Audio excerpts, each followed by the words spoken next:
On commence d'abord par l'événement de la journée, c'est la confirmation par l'Agence européenne du médicament qu'elle estime l'AstraZeneca un vaccin nécessaire et utilisable. On est reparti encore pour recréer des doutes. Surtout avec le médecin anglais qui raconte n'importe quoi derrière, qui dit qu'on arrête, il ne faut plus le donner chez les moins de 25 ans. Excusez-moi, ils ont déjà vacciné 30 millions de personnes avec ce vaccin. Oui, et ils ont eu... Donc c'est de la politique, c'est du règlement je me demande, européen. alors, toute cette histoire, il y a un fond d'anglophobie qui arrive. On ne sait pas trop pourquoi, ça fait plaisir que le vaccin anglais ait des problèmes.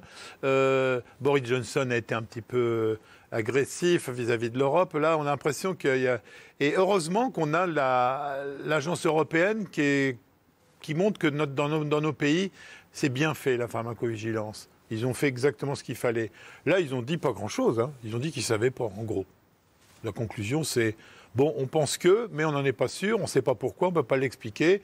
Dans le doute, comme il y a plus de femmes et plus de... Les chiffres sont ridicules. Oui, les chiffres... oui. Pas d'exemple, parce que tel que vous le dites, non, mais vous laissez entendre qu'ils viennent d'émettre un avis qui n'en est pas un. Donc. Sur 20 millions de gens vaccinés avec, on va prendre les Anglais, avec l'AstraZeneca, il y a eu 27 cas, dont 7 mortels. Ce qui est quand même quasi insignifiant. Hein. C'est insignifiant. Voilà. Donc, oui, mais eux, on leur demande de dire, est-ce qu'il y a une raison de cause à effet? Ils ne savent pas. Ils disent peut-être. Dans le doute, parce que c'est toujours le doute qui est retenu, dans le doute, on va dire que peut-être. Donc, comme il y a plus de femmes et plus de jeunes, il n'y a que des femmes et des jeunes d'ailleurs, et c'est dans les 15 premiers jours de la vaccination, eh ben on dit on ne fait pas ce vaccin-là avant 55 ans, et surtout chez les femmes. Le problème, c'est qu'il est toujours très difficile de montrer l'absence de quelque chose.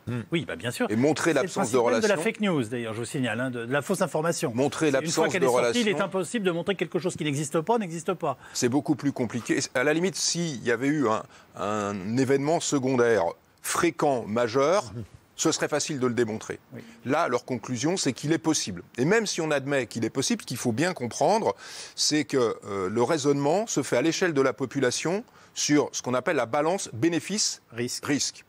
Le risque, c'est quoi? Le risque, c'est, dans le pire des cas, un patient vacciné sur 1 million qui a une forme grave qui conduit au décès. Ça fait, sur 1 million de vaccinés, dans le pire des cas, un décès. Donc en France, ça fait moins de 100 décès. Si je suis très pessimiste, on dit une centaine de décès. Versus 100 000 personnes qui sont mortes du Covid. Oui. Et c'est comme ça que ça se calcule, la balance bénéfice. Le bénéfice, c'est 100 000 morts avec le virus versus une centaine de morts avec le vaccin. Et le modèle, c'est quoi? C'est les Britanniques qui, l'ayant utilisé, en sont sortis. Et donc nous, si on veut s'en sortir, il faut vacciner. Et le AstraZeneca demeure un outil dans cet arsenal thérapeutique. Qu'est-ce que vous pensez de l'annonce faite par l'agence, de la méfiance que ça continue quand même de générer par ailleurs avec la décision britannique sur le vaccin AstraZeneca? Mais l'imputabilité, elle est très forte et c'est ce qui est dit. C'est ce qui dit l'EMA, c'est que probablement c'est un effet indésirable. Quand vous faites un geste ou que vous avez une thérapeutique que vous donnez et que la personne, dans les jours, dans les heures ou les semaines qui suivent, a un effet indésirable, vous êtes obligé d'imaginer que c'est la cause. Oui, bien sûr. Donc, et on parle d'imputabilité. Après, on parle de faible, de moyenne, très forte, etc. Là, on est sur une très forte imputabilité et ce n'est pas choquant parce qu'on se dit l'adénovirus, c'est une espèce de virus et autres. On injecte une petite partie et on crée un petit peu la maladie. Oui. Donc, il y a un mécanisme immunoallergique. Parce qu'on attend une réponse immunitaire. Parce que c'est comme ça. C'est le principe de la vaccination. On prend un virus atténué et on crée une réaction immunitaire sans réellement créer la maladie. Parfois, on peut même créer un petit peu quelques symptômes de la maladie.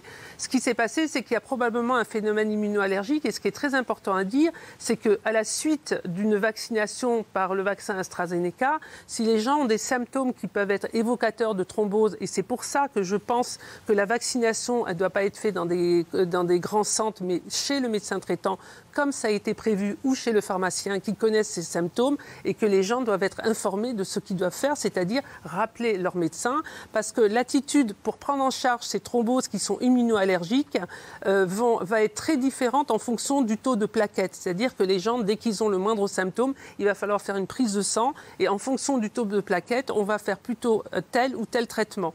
Et ça, c'est les dernières recommandations qui viennent de tomber et c'est pour ça que je pense que le vaccin AstraZeneca, c'est le médecin traitant, celui qui est proche de son patient. C'est déjà le cas, c'est eux oui, qui l'ont. C'est déjà le cas, mais il y a des endroits où ça s'est fait. Et du coup, c'est le médecin traitant qui va décider s'il fait l'AstraZeneca ou pas à son patient. S'il a eu, par exemple, des problèmes de coagulation ou d'immunoallergie ou des plaquettes très basses, peut-être qu'il ne le fera pas.